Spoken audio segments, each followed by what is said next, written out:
বিশালগড়ে ফের মাথাচাড়া দিয়ে উঠেছে দুষ্কৃতীদের দৌরাত্ম্য। এবার করইমোড়া বাজার সংলগ্ন এলাকায় প্রকাশ্যে অস্ত্রের ঝলকানি ও হামলার ঘটনায় ব্যাপক চাঞ্চল্যের সৃষ্টি হয়েছে। অভিযোগ, দুষ্কৃতীরা বাম নেতা সহ দুই ব্যক্তির মাথায় পিস্তল ঠেকিয়ে প্রাণনাশের হুমকি দেয় এবং তাদের উপর হামলা চালায়। ঘটনায় গুরুতর আহত হন এসএফআই বিভাগীয় কমিটির সম্পাদক হিমাদ্রি শেখর ঘোষ এবং সিপিআইএম লোকাল কমিটির সদস্য মোশাররফ হোসেন। ঘটনার পর স্থানীয়দের মধ্যে আতঙ্ক ছড়িয়ে পড়ে। খবর পেয়ে দ্রুত ঘটনাস্থলে পৌঁছায় দমকল কর্মীরা।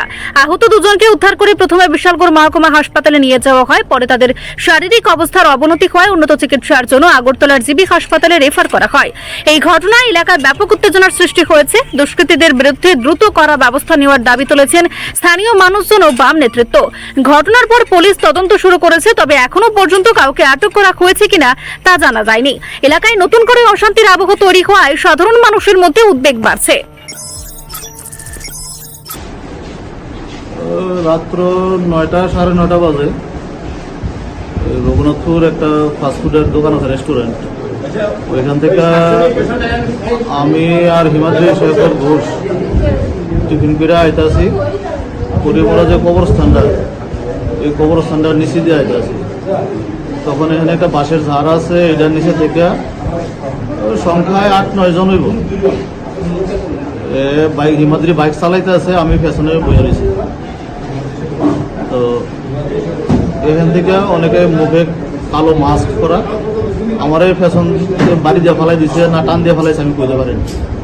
ফালাই ওই আমার এলোপাতারি চেন দিয়ে পিঠা, রড, চেন, লাঠি, পিঠা অন্ধকারের মধ্যে তো দেখছি না, পিঠা আরম্ভ করছে। এরপর আমি ওইটা দৌড় দিয়েছি, দৌড় দিয়া আবার পড়ে গেছি। পড়ে যাওয়া এই পড়ার উপরে আবার আরম্ভ করছে পিঠা।